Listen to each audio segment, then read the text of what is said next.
Hello, students. I hope you are all well. But I'm sure you must be missing school a lot.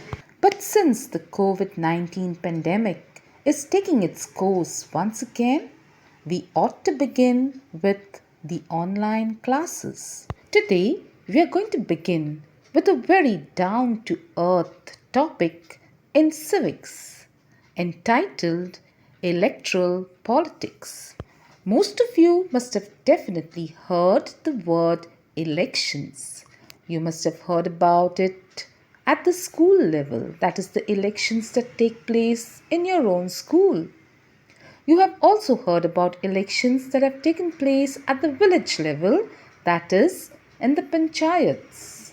And you must have also heard about elections taking place at the state level and at the union level. Today, we are going to learn about how these elections take place in our country, India. You all know that India is a democratic nation. And in a democratic nation, we elect our representatives.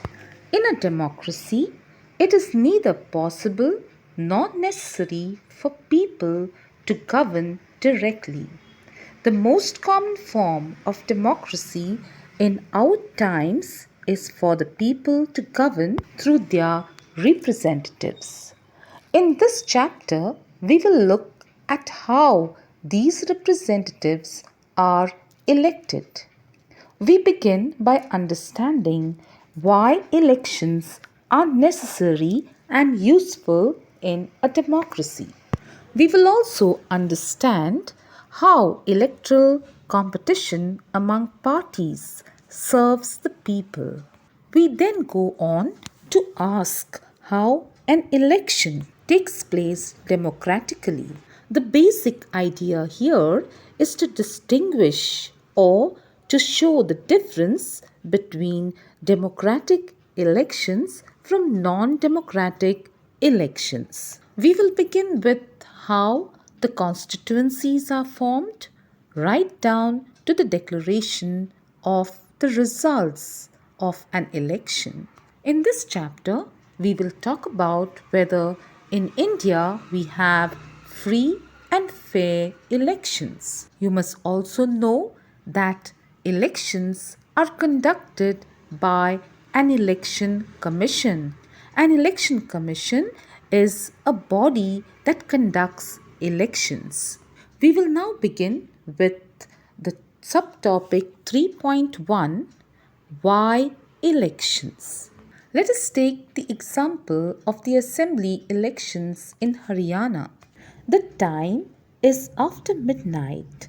An expectant crowd sitting for the past 5 hours in a chowk of the town is waiting for its leader to come. So, here in Haryana, there is a group of people who are waiting for so many hours for their leader to come to meet them. The organizers of the meeting are assuring and reassuring the crowd that their leader would be here now within a few moments. The leader whom they were waiting for was Devilal, chief of the Haryana Sangraha Samiti. The leader was a very busy man as he was addressing several meetings. These meetings were held as a preparation for the elections. Devilal had formed a new party known as the Lok Dal. In his meetings, Devilal said that if his party won the election, his government would waive off the loans of farmers and small businessmen. This means that Devilal had promised the people of Haryana that if they bring him as a leader, he will help them to pay off their loans, especially of the farmers and small businessmen. The people of Haryana were unhappy with the existing government. They were all attracted by Devilal's promises. So, when elections were held, the people overwhelmingly were in favor of the Lokdal and its allies. Lokdal and its parties won 76 out of 90 seats in the state assembly elections. Lokdal alone won 60 seats and thus had a clear majority in the assembly. A clear majority means the party that wins the most number of seats in an election is said to have a majority. Now, the newly elected members of the Legislative Assembly of Haryana, that is, the members of the Lokdal, chose Devilal as their leader. The governor of Haryana invited Devilal to be the new chief minister. As soon as he became the chief minister, his government ordered waiving the outstanding loans of the small farmers and agricultural laborers. He also waived off the loans of small businessmen. You remember, Devilal had promised his people that he will waive off their loans, and he kept up to his promise. Devilal's party ruled the state for 4 years. In the next elections that were held in 1991, Devilal's party did not win. The Congress won the elections and formed the government. So we can conclude that elections can lead to a change in the policy of the government. Sometimes people are unhappy with the ruling party and vote against it in the next elections. We have to remember that the party that wins the election forms the government. This means that the party that gets the maximum number of seats or wins the maximum number of seats forms the government. Now, let us try to understand why we need elections. Elections take place regularly in any democracy. There are more than 100 countries in the world in which elections take place to choose people's representatives. We also read that elections are held in many countries that are not democratic. But why do we need elections? Let us try to imagine a democracy without elections. If all the people can sit together every day and take all the decisions, but as we have already seen in chapter 1, this is not possible in any large community. Since it is not possible for all the people to take all the decisions, in most countries, people rule through their representatives.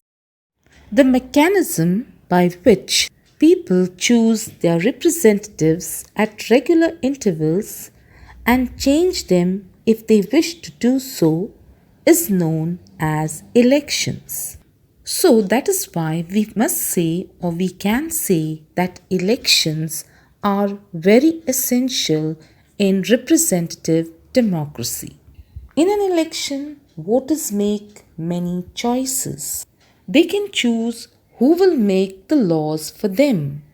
They can choose who will form the government and take major decisions. They can choose the party whose policies will guide the government in law making. So, this helps us to understand why we need elections. Now, let us talk about what makes an election democratic.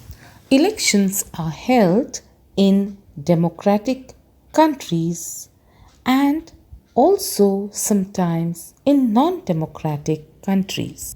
We have to understand the difference between the elections that are held in democratic countries from those elections that are held in non-democratic countries.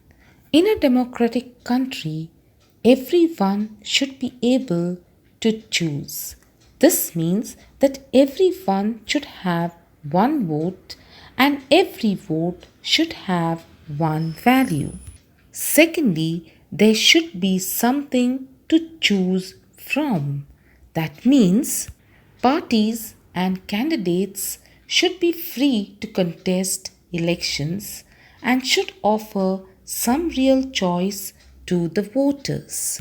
This means that there should be not just one party, but there should be many parties and many candidates so that the people can choose whom they feel is the right candidate. Thirdly, in a democracy, the choice should be offered at regular intervals. Elections must be held regularly after every few years. You know that in India we have elections after every 5 years. The next point is that the candidate preferred by the people should be elected. In a democracy, the elections should be conducted in a free and fair manner where people can choose as they really wish. These conditions may look very simple, but there are many countries where these conditions are not fulfilled. Now we have to remember that where there is election, there is political competition. Let us understand whether it is good to have political competition. A political competition usually takes place at the constituency level. We have to understand what a constituency is. Constituency is an area that is demarcated for the purpose of elections. In India, each state has got various constituencies. In Goa, Goa has been divided into 40 constituencies for the purpose of the state assembly elections. In a constituency, there is competition among several candidates who contest for the election from different parties. If there is no competition, elections will become pointless. So, elections are, you can say, like exams where political parties and politicians know if they have passed or failed. But who are the examiners? The examiners are none other but the people. We have already seen the advantages of having electoral competition. There are also a number of disadvantages to this electoral competition. The first disadvantage is that it creates a sense of disunity and factionalism in every locality. Factionalism means that people are split into groups. So, because of political competition, people tend to be divided into different groups, as a result of which there is a lot of disunity among the people. Because of political competition, parties and candidates often use dirty tricks to win elections.